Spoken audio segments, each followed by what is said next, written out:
तो हम देखते हैं कि जो ट्रांसपोर्टेशन प्रॉब्लम में जो नॉर्थ वेस्ट कॉर्नर जो मेथड है उसका ऑब्जेक्टिव क्या है, what is the objective of north west corner method.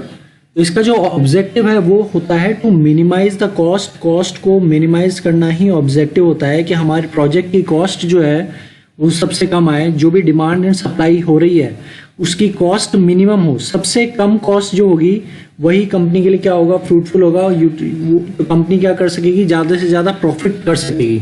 तो यहाँ पे जो ओवरऑल ऑब्जेक्टिव है कंपनी का वो है to minimize the cost. North west corner को हम जब यूज़ में लेंगे तब हमें लीस्ट कॉस्ट जो हो सकती है, हमारे प्रोजेक्ट को एग्जीक्यूट करने में जो लीस्ट कॉस्ट आ सकती है वो सामने आएगी।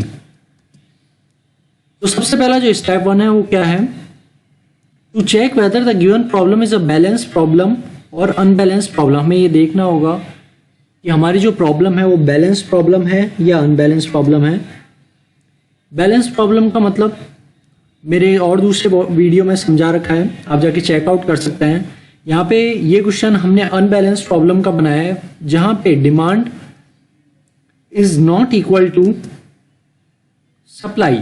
हमारी डिमांड अलग क्वांटिटी की है, हमारी जो सप्लाई है अलग क्वांटिटी की है। जैसे हमारी जो डिमांड है, क्वांटिटी डिमांडेड है वो है 500 kgs,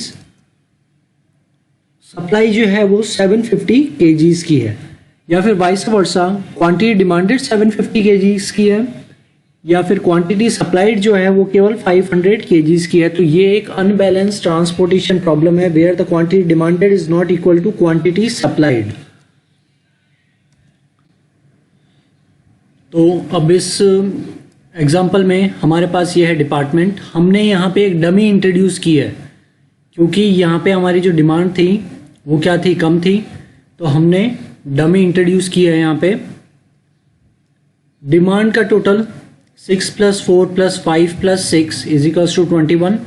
सप्लाई का टोटल 3 + 5 + 6 + 7, सप्लाई का total demand total 21। Total demand 21, total supply 21। यहाँ पे आप देख सकते हैं इधर हमने 0 0 0 0 लिखा है डमी में, पर यहाँ पे जो गैप था पहले 15 - 21 जो 6 का गैप था वो हमने यहाँ पे लिखा है 6।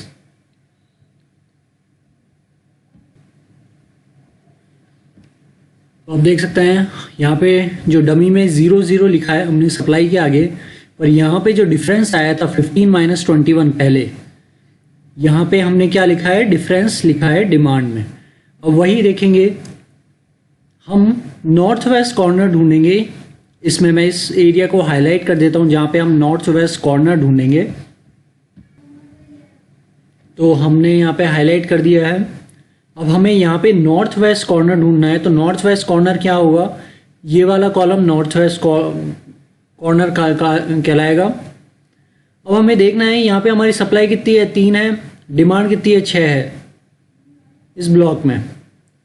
तो आप देख सकते हैं जो भी डिमांड या सप्लाई में से जो भी स्मॉलर वैल्यू होगी वो हम यहाँ पे क्या कर देंगे, इस कॉस्ट पे असाइन कर देंगे। ये जो 2 है, मैं आपको बता दूं ये जो येलो हाईलाइटेड एरिया है ये क्या है, कॉस्ट है। तो ये 2 कॉस्ट पे हम 3 या 6 में से जो भी लोअर वैल्यू होगी वो क्या कर देंगे, हाईलाइट असाइन कर देंगे। तो हम असाइन कर देते हैं, यहाँ पे जो लोअर वैल्यू है 3 है हम उसको असाइन कर देते हैं। तो आप देख सकते हैं हमने यहाँ पे 3 असाइन कर दिया है। पहले हमारी डिमांड जो 6 थी वो अब 3 हो गई है, और जो पहले हमारी सप्लाई थी 3 वो अब क्या हो गई है, 0 हो गई है। अब यहाँ पे क्योंकि हमारी सप्लाई 0 हो गई तो हमें इस पूरे रो को हमें इस पूरी रो को क्या करना पड़ेगा, कैंसिल करना पड़ेगा। तो हम इस पूरी रो को क्या कर देते हैं, कैंसिल कर देते हैं। तो आप देख सकते हैं हमने यहाँ पे क्या कर दिया है, कैंसिल कर दिया है यहाँ पे इस पूरी रो को। अब हमें यहाँ पे फिर से एक नॉर्थ वेस्ट कॉर्नर ढूंढना है जो कि कट नहीं हुआ हुआ। तो ये वाला पोर्शन जो है कट नहीं हुआ हुआ, इसमें हमें नॉर्थ वेस्ट कॉर्नर ढूंढना है। नॉर्थ वेस्ट कॉर्नर कौन सा होगा, ये वाला कॉर्नर है। अब हम यहाँ पे देखते हैं इस कॉलम के लिए सप्लाई है 5, डिमांड है 3। तो डिमांड और सप्लाई में से कम कौन सा है, 3 कम है यहाँ पे। तो हम इसमें इस कॉस्ट में 3 असाइन कर देते हैं। तो अब आप देख सकते हैं हमने यहाँ पे 3 अलॉट कर दिया है। पहले जो हमारी सप्लाई थी 5 वो अब 2 हो गई है, 5 - 3 2, और जो पहले हमारी डिमांड थी 3 वो क्या हो गई 0, 3 - 3 0। तो अब यहाँ पे क्योंकि ये डिमांड हमारी 0 हो गई, ये जो कॉलम है हमें क्या करना पड़ेगा, कट करना पड़ेगा। तो हम इस कॉलम को कट कर देते हैं। तो आप देख सकते हैं हमने इस कॉलम को जो है कट कर दिया है। अब जो अनकट कॉलम है उसमें से हम देखते हैं कि नॉर्थ वेस्ट कॉर्नर कौन सा है। तो नॉर्थ वेस्ट में ये आएगा, ये है नॉर्थ वेस्ट कॉर्नर। अब देखेंगे हमारी सप्लाई है 2, डिमांड है 4। इन सप्लाई और डिमांड में से लोअर कौन सा है 2। इस 2 को हम इस 5 पे असाइन कर देते हैं। तो अब आप देख सकते हैं हमने उस 2 को 5 पे असाइन कर दिया है। पहले हमारी सप्लाई थी 2, अब वो 0 हो गई है, और पहले हमारी डिमांड थी 4 वो अब 2 हो गई है। तो यहाँ पे आप देख सकते हैं कि ये जो सप्लाई 0 हो गई है, तो हमें इस पूरी रो को क्या करना पड़ेगा, कट करना पड़ेगा। तो हम इस पूरी रो को कट कर देते हैं। तो आप देख सकते हैं हमने इस पूरी रो को जो है कट कर दिया है। अब जो अनकट कॉलम है उसमें से हमें नॉर्थ वेस्ट कॉर्नर देखना है। तो नॉर्थ वेस्ट कॉर्नर कौन सा होगा, ये नॉर्थ वेस्ट कॉर्नर है। अब ये नॉर्थ वेस्ट कॉर्नर है तो इसमें सप्लाई की जरूरत है 6 और डिमांड कितनी है 2 की। सप्लाई और डिमांड में से लोअर कौन सा है 2 है, तो इस 2 को हम इस 2 पे असाइन कर देंगे। तो आप देख सकते हैं हमने इस 2 को जो है असाइन कर दिया है।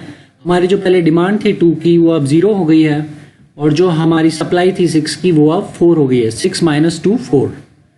तो यहाँ पे क्योंकि डिमांड 0 हो गई है, हमें इस कॉलम को क्या करना पड़ेगा, कट करना पड़ेगा। तो हम इस कॉलम को कट कर देते हैं। हमने इस कॉलम को कट कर दिया है। अब बचे हुए अनकट कॉलम में से हमें देखना है कि नॉर्थ वेस्ट कॉर्नर कौन सा है। नॉर्थ वेस्ट कॉर्नर ये है। हमें सप्लाई देखनी है 4, डिमांड है 5। सप्लाई और डिमांड में से लोअर कौन सा है 4। हम इस 4 को इस 5 नंबर पे क्या कर देंगे, अलॉट कर देंगे।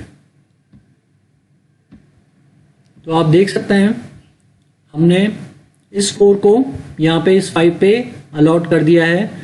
पहले जो हमारी सप्लाई थी 4 वो अब 0 हो गई है, और जो अब हमारी डिमांड, जो पहले हमारी डिमांड थी 5 की, वो अब क्या हो गई है 1 हो गई है। तो 5 - 4 1।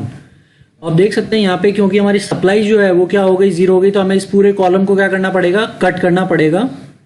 तो हम इस पूरे कॉलम को कट कर देते हैं। तो हमने इस कॉलम को कट कर दिया है। अब हम देखेंगे नॉर्थ वेस्ट कॉर्नर इन 2 कॉलम में से नॉर्थ वेस्ट कौन सा हुआ, ये वाला नॉर्थ वेस्ट हुआ। तो आप यहाँ देख सकते हैं कि क्वांटिटी डिमांडेड जो है वो तो है 1, और क्वांटिटी सप्लाई जो है वो है 7। तो इन दोनों में से जो भी लोअर होगा हम उसको इस 1 पे असाइन कर देंगे। यहाँ पे लोअर 1 है तो हम इसको यहाँ पे 1 असाइन कर देते हैं।